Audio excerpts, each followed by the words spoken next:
first time. It's a fucking blessing. I'm so goddamn tired right now. I feel like I just got off the plane. I'm gonna do my best to give you guys all I got. How does that sound?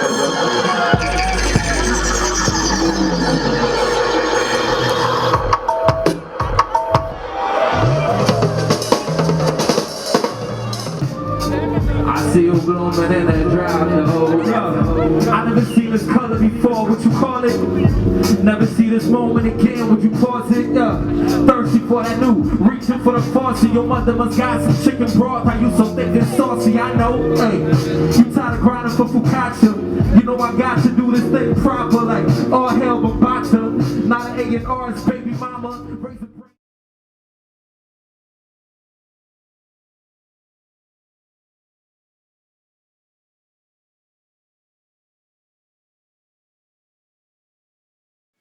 I think I was maybe like,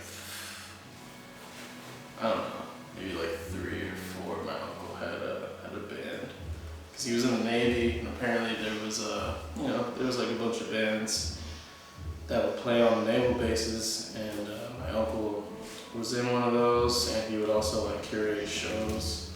So I remember being in his garage and like the whole band like rehearsing and shit.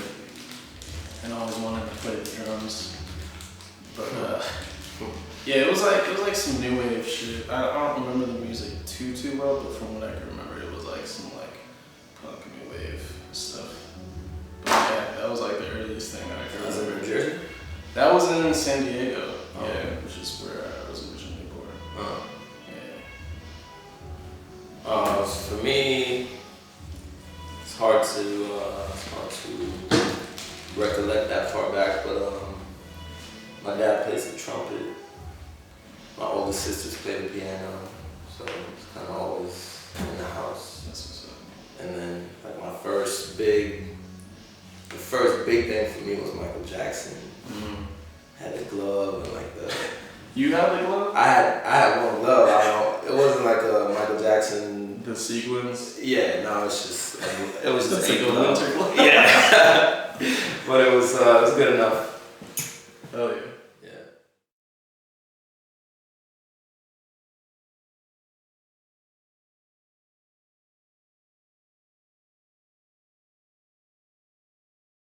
Oh, totally, man. Yeah, when I was as far back as I could remember, I was always drawing.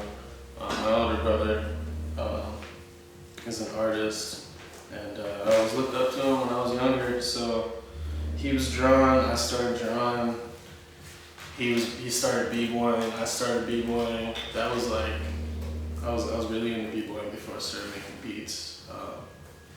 But then like during high school and towards the end of high school, I started getting into making music. But yeah, before making beats, it was b-boying, man. Yeah, just dancing and shit. Yeah, I actually started dancing too. That's the earliest. Yeah. I was b-boying for a while. That's what's up, man. And prior to that, I was just doing like whatever to a Michael Jackson song, preferably. You know? But I think I didn't really write songs or anything until I started, messing with raps. And I was rapping for years without any it wasn't serious at all. It was just something to do. That's what's up. And then a while back, decided maybe it is something to do.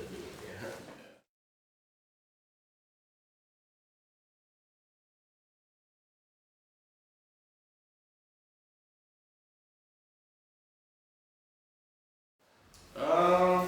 Well, my current setup, which is probably the most efficient up to date, is just running Ableton Live, and then I have like a DX5, a Yamaha DX5 that I use as a MIDI controller as well. So like between that and having all the sounds in Ableton, I feel like the possibilities are endless. And I'll also like run stuff through my SP.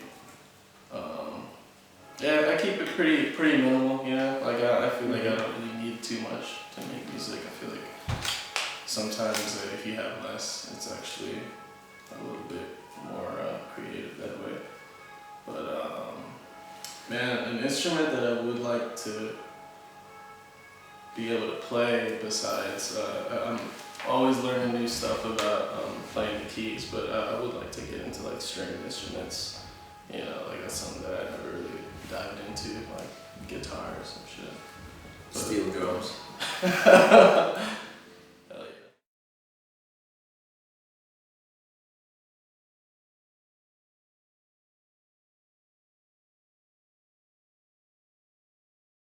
Oh man, I'm never satisfied. I don't think that's what keeps me going. But you know, I like to. I mean, I use drum kits too, but I definitely prefer the sound of sampling off of a record or anywhere really, just like the raw essence of sampling. I always have a liking to. But yeah, I'll compress the shit out of it. You know what I mean? Make it breathe. There's like so much noise and texture in the old recordings that you know, I like those qualities as opposed to when you're using just like a raw drum kit. It's like a little bit too clean, you know what I mean? But that's cool too. It just really depends on what kind of sound you're going for. But yeah, I like sampling drums and compression.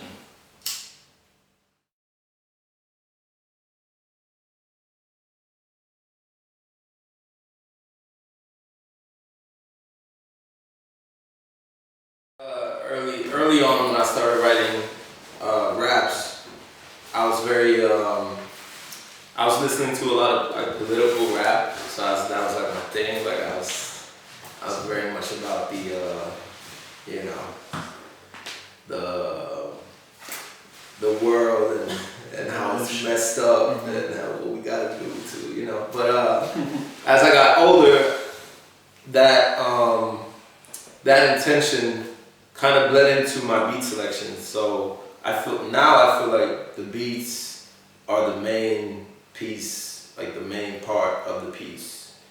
And honestly, at this point, I just write raps to be able to fuck with cool beats because I feel like the energy in a high quality piece of beat is it's just as much of a message as, you know, 32 bars or whatever. So at this point, I try to just paint on the canvas that I'm given, and I really don't write to beats that I don't feel 100% anymore. And coming up, you have to do that because you don't have the beats that you need all the time. But now, beat selection is just as big of a part of it as the actual writing. And I don't really write other than for songs. Like I'll update Facebook now and then, but I don't really write books or anything. So what was the third? Was that the third part to that question? If there are any other influences. Right. So I read books. I like to read, and I like to just walk around on this planet and see things, and that's what inspires me to write. So whatever I go through, or my friend goes through, or you know, whatever I observe, be it in a book or in my own life, or in an old song, or you know, daytime TV, doesn't really matter. As long as I feel like there's something to it, I'll try to string it together. So yeah, definitely I try to stay inspired, because sometimes if you don't have that input, you can't have the output. So it's a struggle, man. Struggle.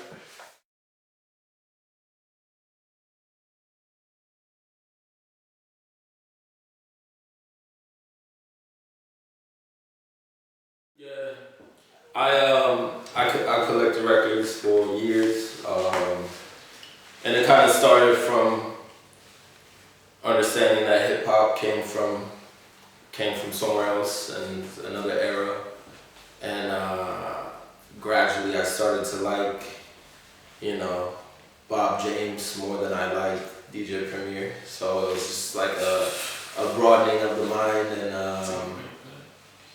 and yeah, I just feel like hip hop is or beats in general. I don't know what to call things anymore, but sampling is such a beautiful postmodern, almost post-apocalyptic thing to do. You know, you take something old and you turn it into something new, and it's just like a bridge between the two times that those two pieces of music were made. So it's something that I'll never stop like being mind blown by. But I don't make beats that much myself.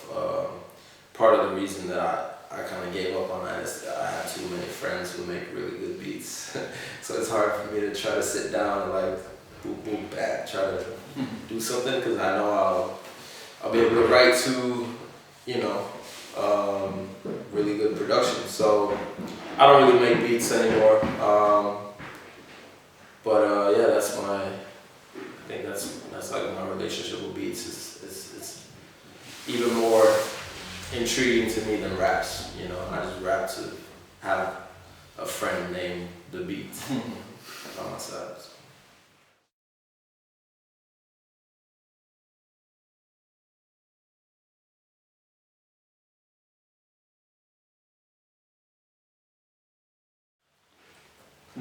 I mean, like, first of all, I guess, you know, to answer the question right off the bat, it was unintentional. It was completely natural.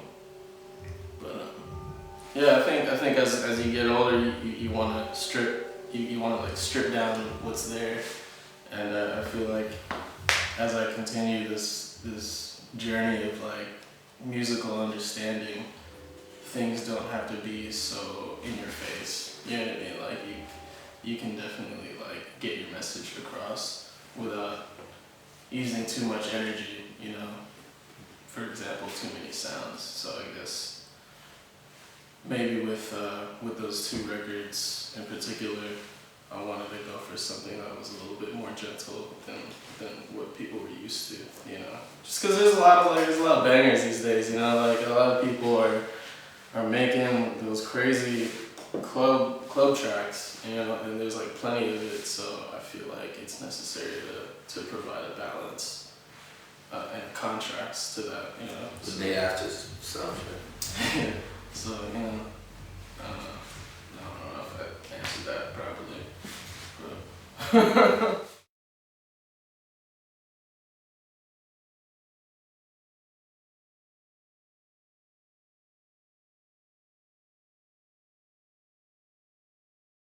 yeah, I think the joining of those two minds are amazing, because Leaving Records has been doing their thing for a really long time, like putting out really, really tasteful, experimental music. And for them to team up with a label like Stumpster, I feel like this is genius, because there's a bridging of like two very odd worlds that I feel like deserve some shine. But yeah, Matthew David, who runs Leaving Records, he's a G. He does his thing. Shout out to Wolf as well too. He's, you know, has a really interesting way of thinking and choosing music. But yeah, between the two labels, I feel like it's a great umbrella to be under, you know, with the kind of music that I'm making right now. So I'm just super grateful.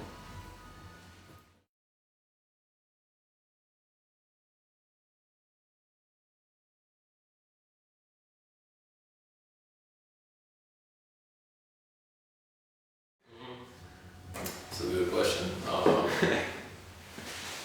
So my day job is I work as a junior high school teacher.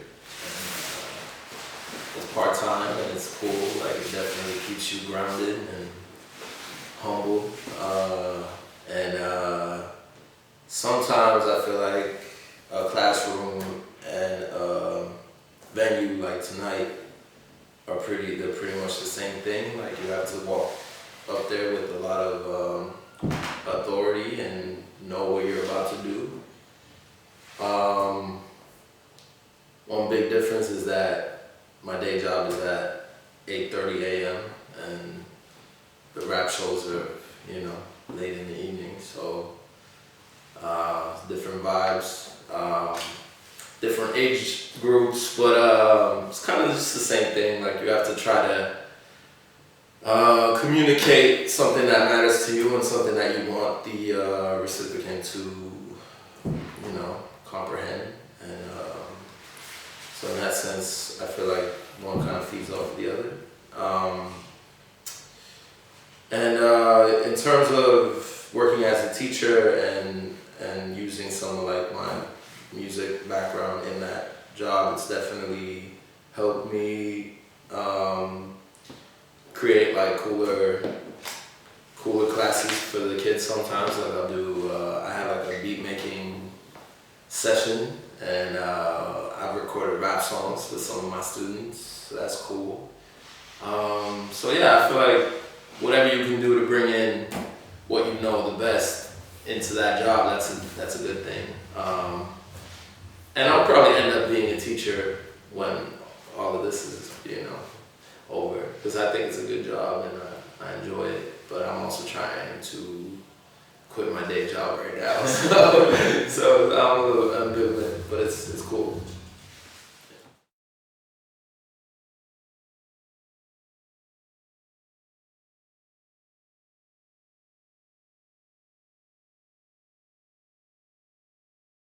Yeah, man.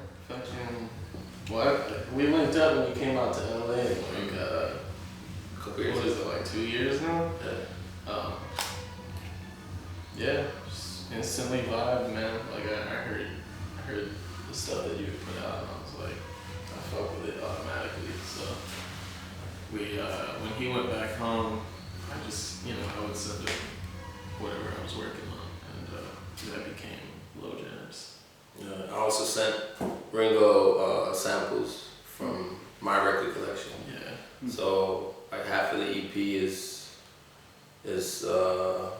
I'm not gonna go into the samples, but let's just say there was an exchange of vibes for sure, and I feel like we're on the same tip in terms of vibes, so it's just a natural collaboration. Yeah, I think that was a genius way of going about it. Is like, like the MC is like sending the producer records. It's like, what better way is there to work other than that? Like, It suited me really well because I could kind of determine the vibe from the get-go, but at the same time when I got the beats back, it was something entirely different.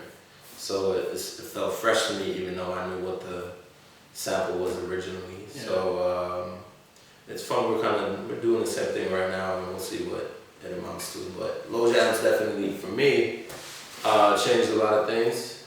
I signed to Jakarta and Berlin.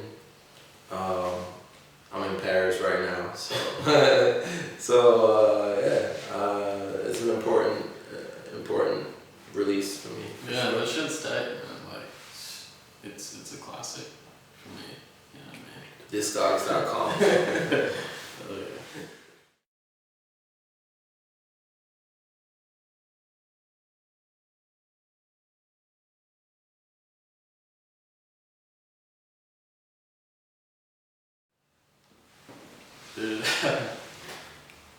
Dude, there's one that that Don Blackman. Yeah. Holding You, Love You. So that was the name of the record, right? Holding You, Love You. I think so. Yeah. It was I think it was produced by Dave Grusin, who's like one of my favorite producers. But it was it's like just some funk jazz fusion shit. Bass lines for days. 82, it's crazy. Don Blackman was singing, playing keys. Great arrangement. Passed away last year? Yeah, or a couple years ago. Rest in peace. It's like one that pops out to me if I was to like give somebody something to listen to. that'd be a great one to be familiar with. It's a good one. Yeah, so it's like a blue cover, but like he's got the braids and shit, and then he's got the two chicks like next to him. Just like it's dope. It's a classic record. Yeah. Favorite one? I got a favorite right now, the Wendell Harrison joint. You know, I sent you that Supreme Dream. Yeah. Record is called Dreaming of a Love Supreme. It's by Wendell Harrison. He was one of the founders of Tribe Records in Detroit. And it's from 1980, but it sounds like it's from 1974. So it's a crazy record. Hard to find. There's some stuff online. And in terms of new music, I'm excited about the new Hiatus Coyote album. It's called Choose Your Weapon. Yeah, it's dope. Oh, I think people should look out for this cat from Richmond, Virginia. His name is DJ Harrison. Hey. He's one to look out for. Yeah, just look that up, DJ Harrison. So I'll leave it at that.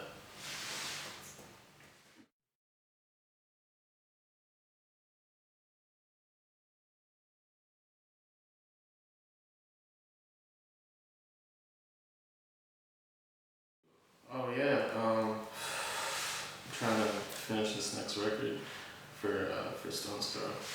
Be my second record with them. It's all in the works, man. Yeah, and I might have a tape coming out with Leaving Records as well beforehand. So yeah, just always constantly making music every day, man.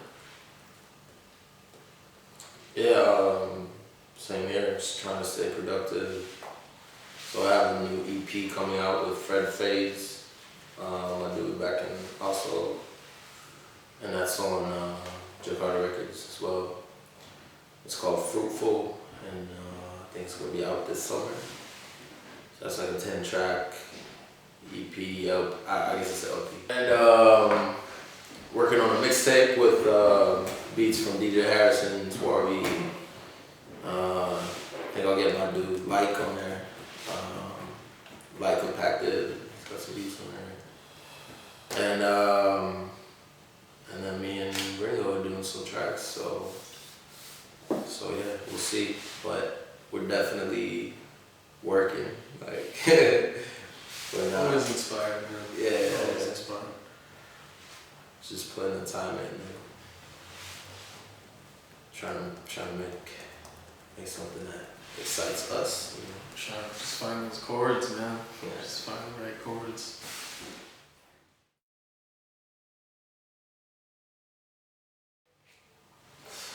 Peace is my design.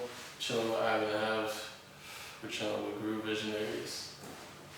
Chilling up in Paris, France. Some real life shit. Peace. Spending euros.